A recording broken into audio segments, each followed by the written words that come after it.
In the near 43-year history of Epcot or Epcot Center, whatever you'd like to call it, only one corporate sponsor has stood through it all, even predating the opening of the park, signing on, one of the first, in fact, to sign on to sponsor this exciting park, and that would be General Motors.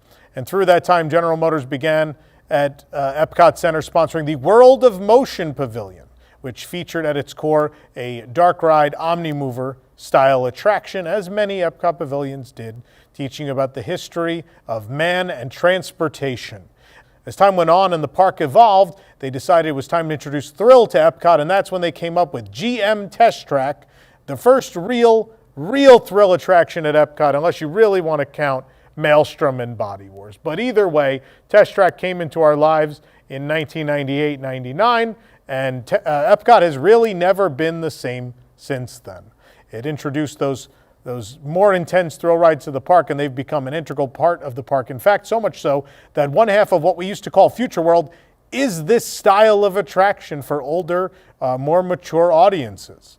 So now we are 40-something years into this sponsorship deal of General Motors. The GM name is back on a brand new Test Track at Epcot. Let's see how they did in Tom's Honest Review. So as I alluded to already, the first Test Track, World of Motion, closed January of '96, and they planned in 1997 to open the Test Track. That didn't happen. An incredibly complex ride system that has been hard to duplicate, continues to have problems even in later versions. It's very complicated, and Disney's nearest competitors have not been able to develop anything even close. To think of Universal, they have one of the biggest movie franchises of all time in the Fast and the Furious, which would definitely lend itself to a ride where you feel like you are in a car going very fast. But instead, they opted to go with Fast and Furious Supercharged, where you sit in a trackless tour bus and the going fast is simulated via poorly made screen technology. Either way, Test Track changed the game for certain and inspired headlining attractions at other Disney parks in the world. Of course, I'm thinking of, there was Rocket Rods at Disneyland, which didn't go so well, but the two headliners that persevere would be Journey to the Center of the Earth at Tokyo Disney Sea, and of course Radiator Springs Racers at Disney California Adventure, which would come many, many years later. But either way, original Test Track finally did open, soft open in the end of 1998. It officially opened March of 1999. That's when you get this spiffy looking costume from Dennis here. I love this costume. I love these colors. I love this theme. We got my toy cars out here too. The original Test Track based on you going to a actual GM automotive testing facility. And they'd show you all the things that happen before that car passes the test and makes it out onto the road. In the queue, there were a lot of kooky displays. There was a test dummy getting hit in the chest with a hammer, scaring the bejesus out of people every so often. There were monitors with little video displays. There was just all sorts of bric-a-brac and junk thrown all over the queue, and a pre-show with actual original characters. We had Sherry and Bill McKim who put together your test schedule. Here at WDWNT, we reference part of that pre-show on a daily basis. That would be when Sherry is asked by Bill McKim to put up the environmental tests 2, 5, and 7. Sherry looks back at Bill and says, 7? He says, yeah, 7.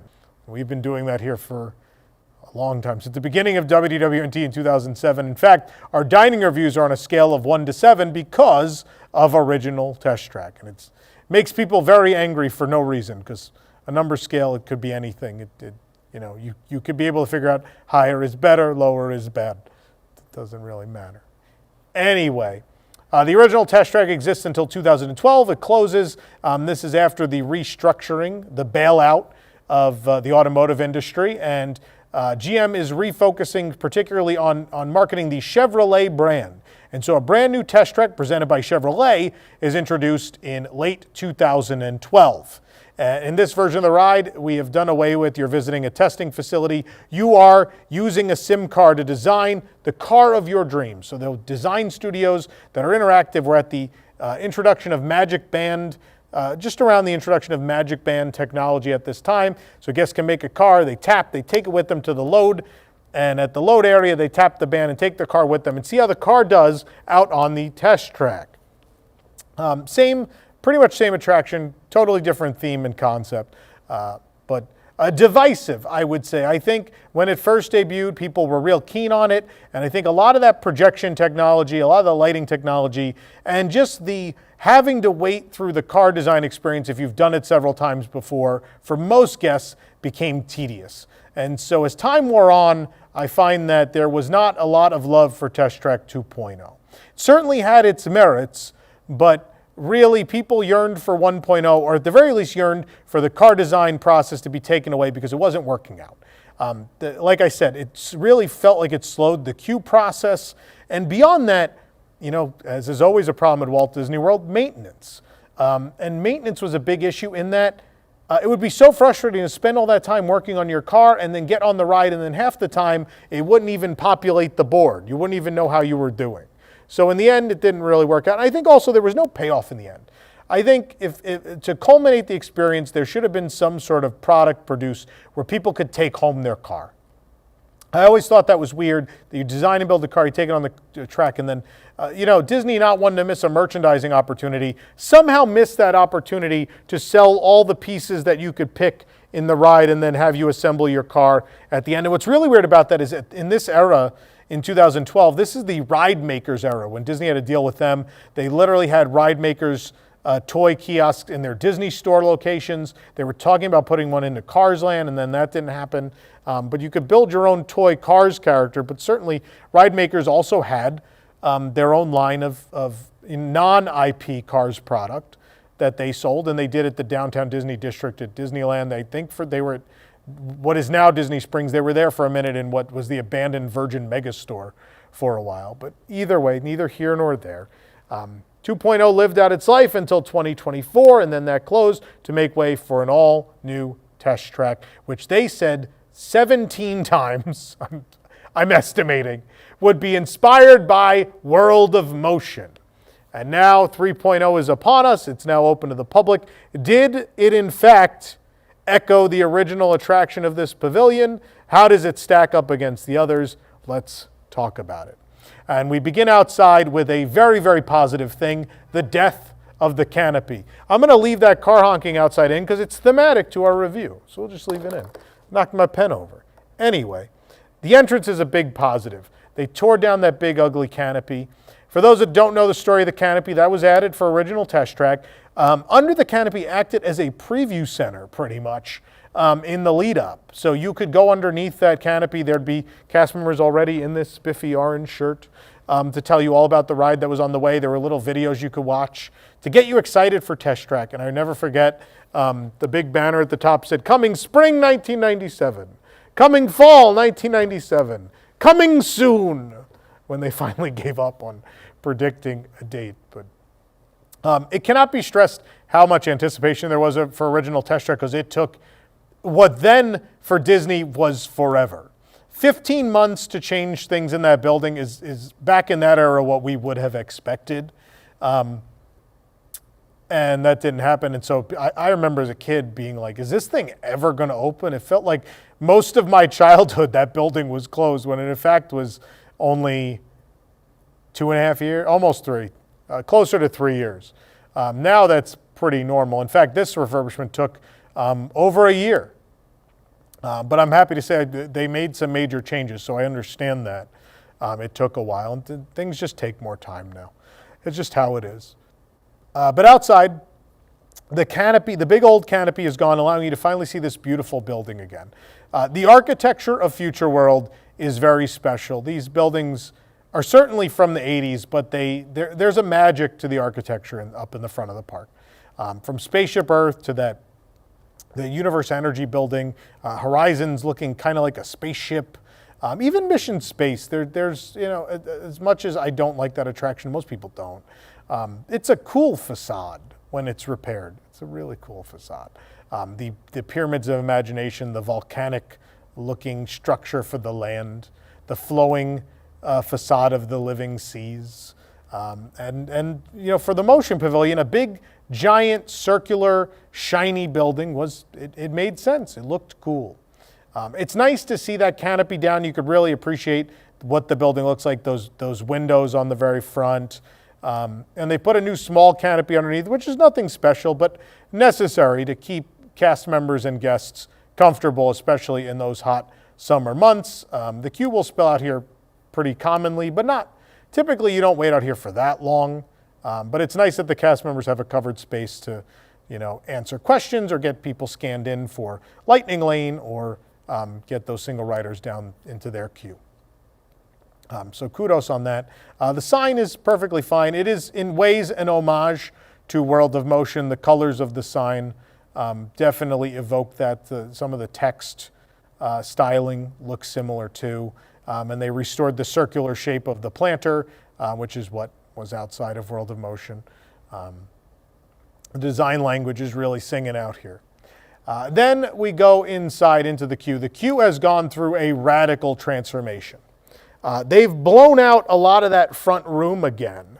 And so the shape of this room very much goes back to how it was for Test Track 1.0. You may remember in 1.0, though, you could see the ride. Not well. There was frosted glass where the glass is now in this part of the queue, that you could see movement behind it. You could see that there were cars going. Now they replaced that with clear glass, and you see the cars begin their journey. I think that brings a lot of life here. I like that very much. My favorite thing, though, is the natural light getting to come in again. So those big bay windows out in front bring a lot of natural light into the space. It feels nice. I wish there was a little more to this space. There's a couple of displays. The thing I really noticed is there's a lot of empty wall space. There's a lot of decals. I'm not crazy about the cabinetry for the screens. So there's a lot of the very same shape screens throughout the queue, and the access cabinets behind are very visible and take up a lot of space, and I don't know, the eyes kind of get drawn to them. So I don't know how I feel about it. The displays are fine. There's nothing super interesting. There's not a lot of movement. It's just okay. Just okay out here. The second queue room I only like because it pays off later in the attraction. So they're going to introduce what they're calling concept cars. There are essentially concept cars. These concept cars will return in the attraction. And I like that premise. That being said, again, it's a pretty straightforward room with switchbacks with the TV cabinets again. One thing I really like in the first room, though, there is some Trans Center footage that guests get to see. The Trans Center was the original post-show for World of Motion. And in fact, other than Cinderella Castle, it was the most photographed location in all of Walt Disney World because people really like to take pictures of cars of tomorrow or just cars in general. People like cars. So that's pretty neat. And then it's fine. My favorite little thing is then you go out and turn the corner and go behind that room. And there is a model of the Test Track vehicle, which looks a whole lot like this, bigger scale. And please sell me one because it's really cool and I would like one. So it's the Test Track car that's always existed. It's in new colors. They've changed the colors. They're black now. And the conceit here is that this is also a concept vehicle, which is weird. So the concept vehicles we see in the room previous have a very distinct look to them that's like if a Cybertruck actually looked good. I'm going to get some hate mail for that, I'm sure. But they're like streamlined, but very much of this time. They're silver, futuristic-looking vehicles that maybe look like if someone thought, hey, the Cybertruck would look better with rounded edges, perhaps, if it was aerodynamic. But then the Test Track car gets lumped in with that, and the problem is the Test Track car doesn't look modern. It doesn't look futuristic. It looks like it's from 1998.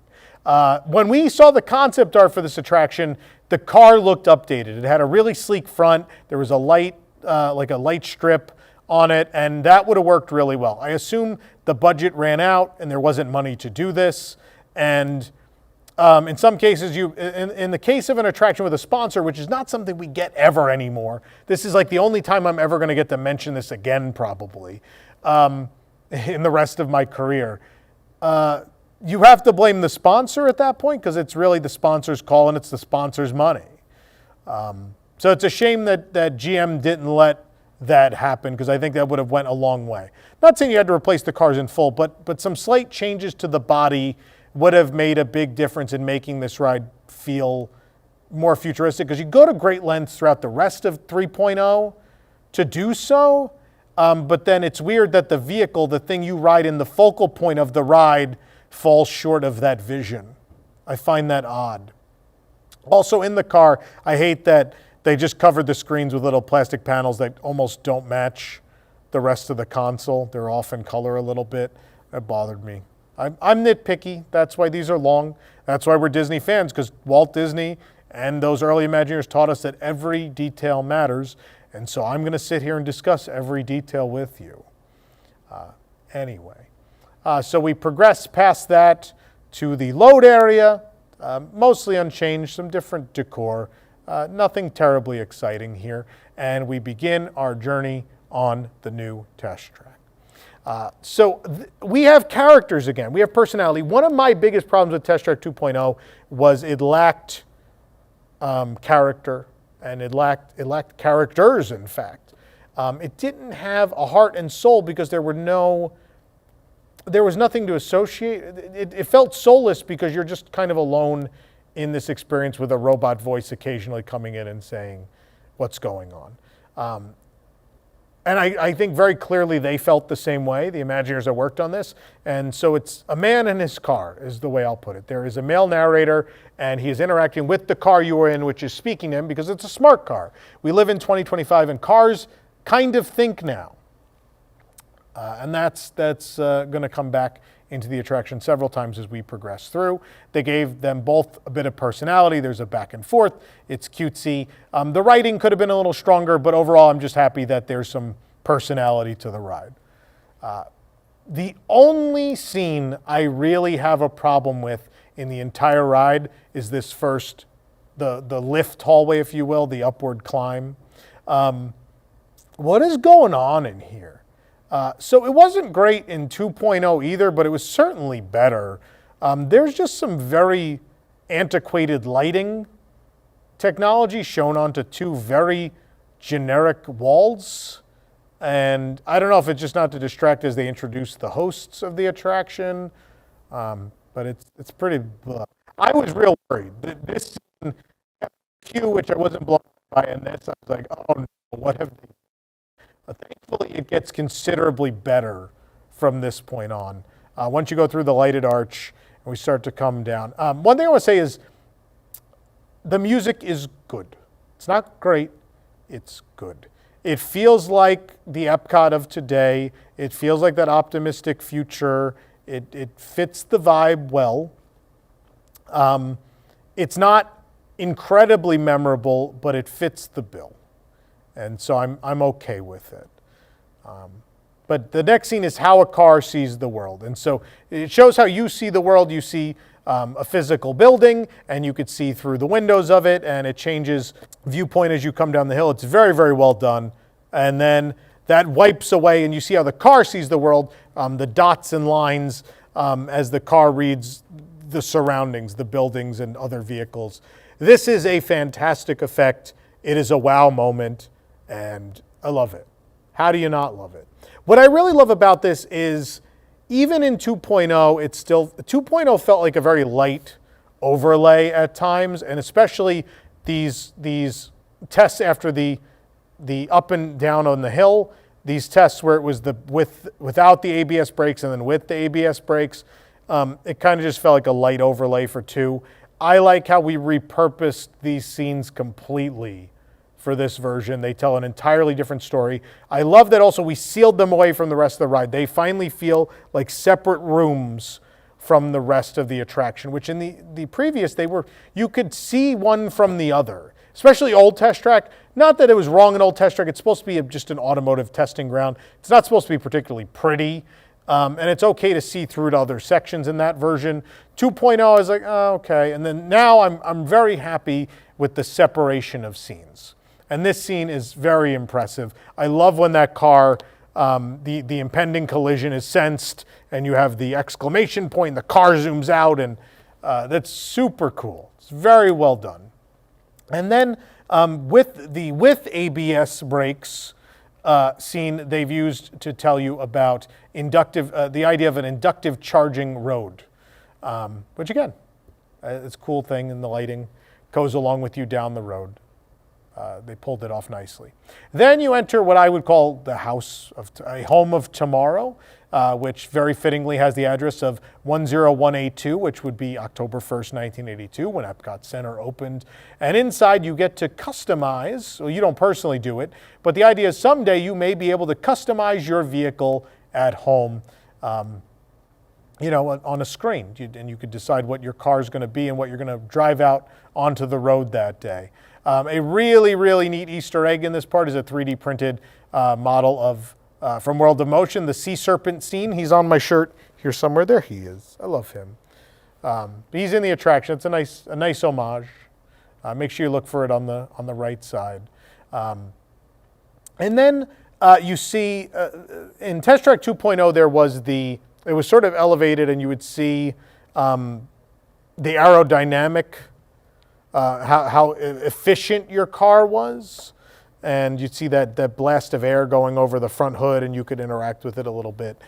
In this case, they have two scenes back to back, which are overlays of your vehicle, and essentially puts different bodies on your vehicle, which we've come, look, in 13 years, how many years ago was that, 10, 11, 12? Yeah, in 13 years, we've come a long way with this technology of projection following a moving vehicle.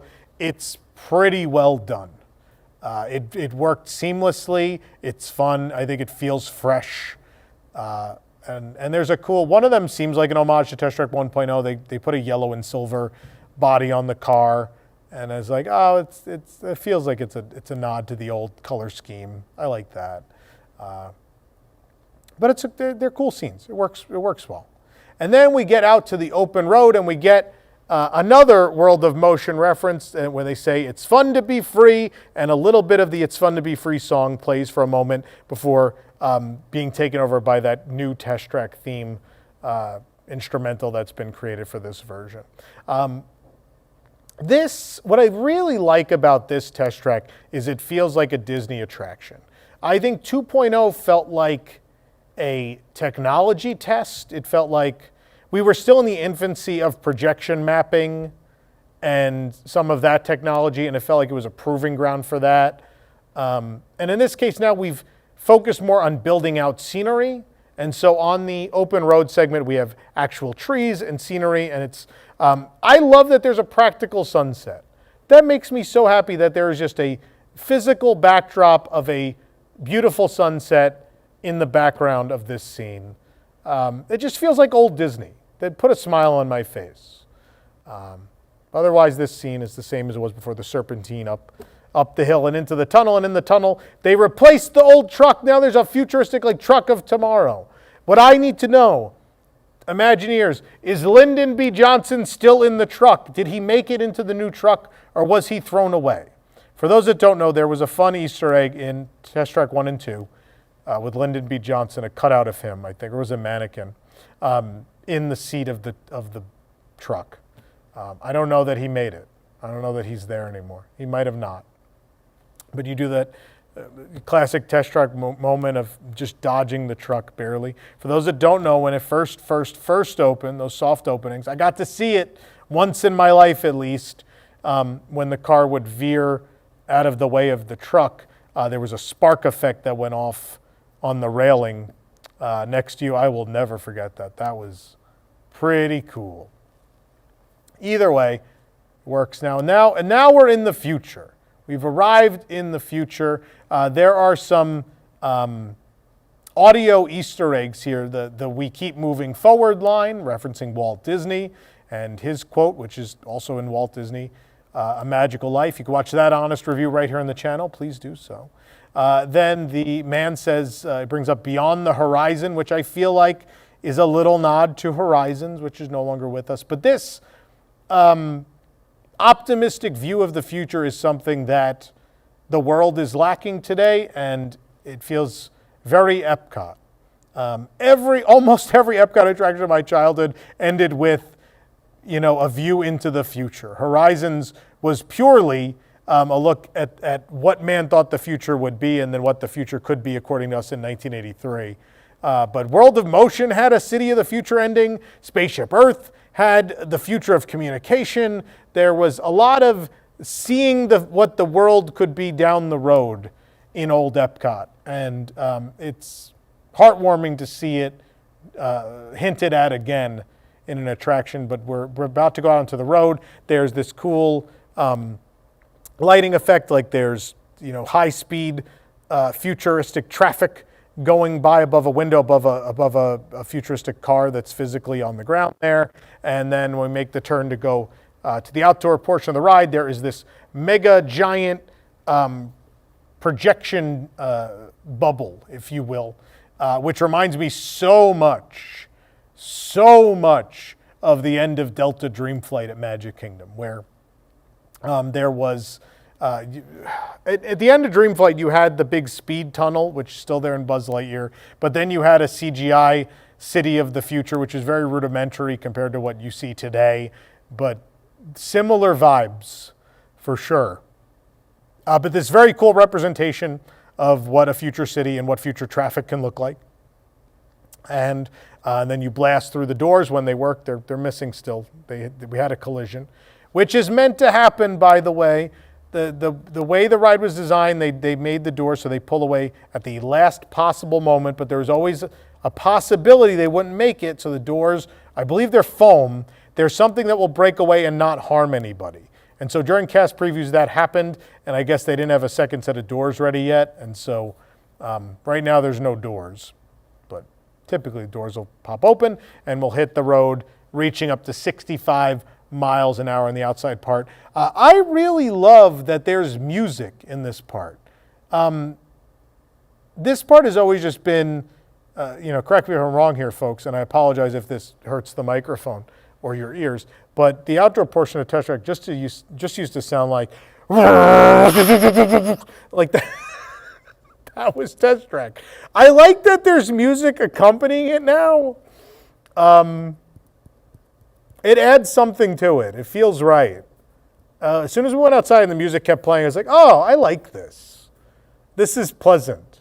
Very pleasant, which I think is the overall vibe of Test Track 3 is pleasant.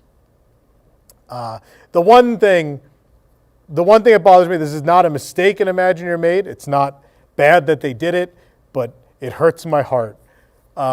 They switched to a digital speedometer board outside. So if you remember old Test Track, there'd be, it was digital. They were digital numbers, but you'd see them count up to the top speed, and I always loved that. And now it's just an LED board, and it breaks my heart a little bit. I was like, oh, that doesn't look as good. That's not as fun. That's a personal preference. It's not actually a bad decision anyone made. I'm just being me. But it does, I don't know, it sucks a little bit of, I don't know. That would have been a nice nostalgic thing to keep, but maybe it's hard to maintain those now. I don't know. I know nothing of this topic, but either way, we then return. We do the high-speed turn around the building, and we come back inside, and it's an opportunity for them to there's a little bit of comedy between the man and the car. And then we get the See You in the Future, which is weird because another attraction at Epcot ends with See You in the Future, that being Spaceship Earth. I don't think we should ever end multiple attractions in the same park. I don't think multiple attractions in the same park should really have the same lines. I think that's a little odd. So please don't do that. But the See You in the Future, it's like, that's Spaceship Earth. That's not you. You stole that.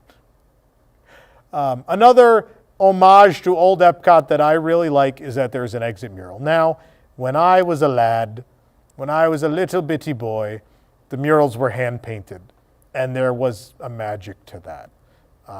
We now are in 2025, and that's not a thing anybody wants to do anymore because I'm sure they don't want to try to maintain that because guests can touch it. But back then, what was it? The one at Horizons called the Prologue and the Promise, I believe. That piece of art was stunning. And there were more. And this is a nice homage, though. It's just a still version of that futuristic city that we blew past to the outside portion of the ride. But it's a nice little nod. Fun little nod.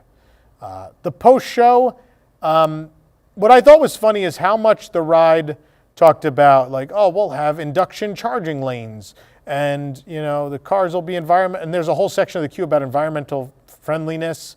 And then the first room, I don't know that we have video of this because I think it was added after, but take my word for it. The first showroom, the big circular room, then has a Corvette.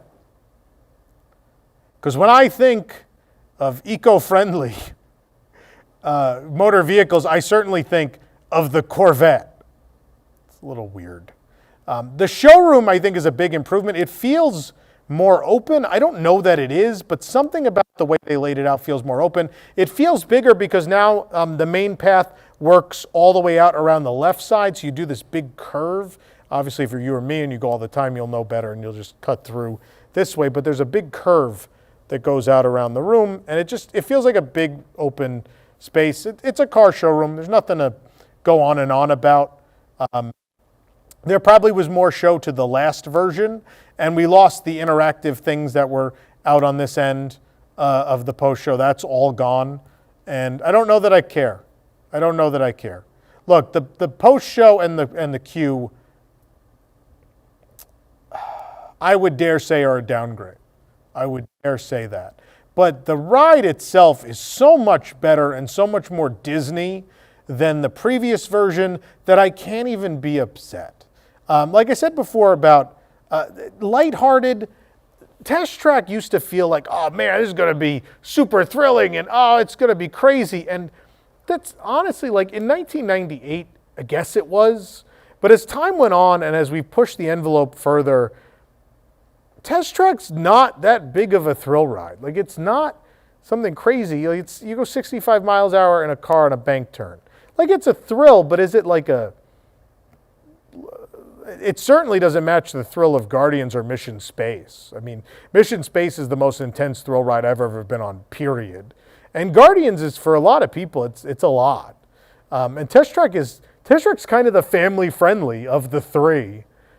Which is weird to say because, again, there was a time where Test Track was the highest height requirement and it was the biggest thrill in the park.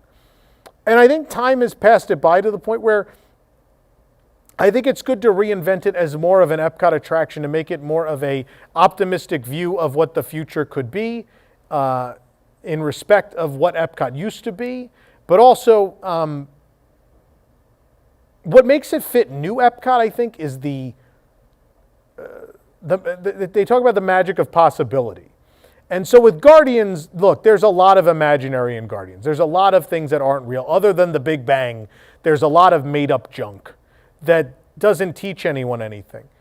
That being said, in Test Track, I like that they just made up some concept cars. They're not real concept cars. They just made them up, and they made up the fact that you're in a concept car, but that is used to get people excited about what the future of transportation could be, and that feels quintessentially Epcot to me. I like how optimistic this ride is. I like how upbeat it is. I like that it's relaxing. Like, even outside with the music playing, it instead of like, oh, it's time for the big thrill part, it just felt like a joyride. And I know when it opened, they're like, the joyride part is actually the part where you go up the serpentine, up the hills, and build up speed. Now you've taken a ride where that was like 10%, 20%. Feeling the change in those lateral forces? Sure am. And it was building up to the excitement. And now it's just, the whole thing is just a cute, fun, optimistic joyride that I think will put a smile on everyone's face. I really like that. It's just so joyful, which is weird to say in 2025 Epcot because I thought that was dead and buried. It's nice to see it alive and well, and they nailed it. The team nailed it. The general feeling of this attraction does, in some ways, now again, I think classic Epcot really feels like ornate, heavily detailed, dark rides that tell the history of a topic. That's quintessentially Epcot Center. But in in spirit, it is very much of 80s Epcot.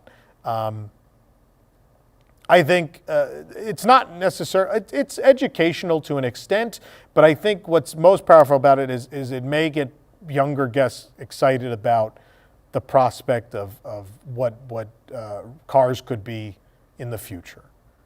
Inspire people to take interest in a topic, and that was the purpose of everything at Epcot. So they've achieved it. They've absolutely achieved it. Again, could the car have looked better? Could the queue have been better? Could the post-show have been better? Yeah. But the meat and potatoes of the attraction, which is the ride itself, is undoubtedly better than what has come before. I will always love, for nostalgia alone, this will always be my favorite version of Test Track. And that should not be a knock on the current one, because I think the current one is as good, if not better, and in some cases more of a Disney attraction than original Test Track was, because they built out actual scenes and it tells a good story. And yeah, I think in some cases it is more a Disney attraction than any version of the ride has been in the past. I think this is one of the better examples of how to update an existing ride that people love. I think it's a great example of how Epcot should be treated moving forward. Less Guardians and more Test Track is what I would like, where I don't want so much fantasy that it does not apply to inspiring people to do anything in the real world, and more of a ride that, while fantastical, still very much is rooted in reality and can inspire another generation of people to take interest in a topic. That's what Epcot today should be. I want to say that it can be done with IP, I believe. The Moana walkthrough does a good job. I think by playing with the water, by being invited into that space, playing with the water, reading the signage, you get interested in all of that. You take something away from that. And I think Test Track will be very much the same. Like, you can do it with IP as well. I'm not saying, I know we're in 2025 and I know the odds of getting more original attractions are very slim. I wish they weren't. But this is a great example of, without IP, you could really achieve the vision of Epcot still to this day. And then Moana is a good example of, with IP, you could do it too. Both can happen. And I hope they both continue to. I hope the next era of Epcot continues this trend. Not that Guardians isn't a phenomenal ride, because it is. It's incredibly fun. Who doesn't love it? But it's not Epcot. As I've said before, it is very much not Epcot. This is Epcot. And I really hope for more of this. We don't know what's next. Nothing more is announced for Epcot at this point. This is kind of the culmination of this phase or this era of the park. And Destination D23 is just a couple weeks away, maybe. We'll hear something, but there are a lot of projects going on at Walt Disney World, so who knows? But whatever is next at Epcot, whether it be Spaceship Earth, I hope it needs it, or Figment, might need to knock. I'm just going to keep knocking for 5 minutes for that one, I think, till my knuckles bleed. I hope they embody this spirit. So congratulations to the team involved. I think they did a wonderful job. This went from, I was bored of Test Track, I was done with that version, I didn't even feel the need to go say goodbye to 2.0. I feel things for this version of the ride. I can't wait to ride it again, and I think I'm going to keep those feelings for quite some time. I think until this version says goodbye, I will be enthused to ride it. So I think it's the highest praise I can give. And given that how I felt about Starlight this week, thank you, Test Track, for giving me something to be optimistic about right now, because after Disney Starlight, I really need it. If you want to know my views on that, go watch that review with Jason. That's out on the channel as well. But I thank you sincerely for watching. Please hit the like button and subscribe for more great content if you haven't. If you want to support us here at WDWNT, you can do that a couple ways. You could join the WDWNT Interglobe Society at patreon.com/WDWNT. You could also shop with Carousel of Products at carouselofproducts.com. We have limited supplies of our Spaceship Earth Sunset and Space Mountain 50th Anniversary button-up shirts. Also lots of great lithographs and more available there as well. But thank you so much for watching, and we'll see you out there on the Test Track. Bye now.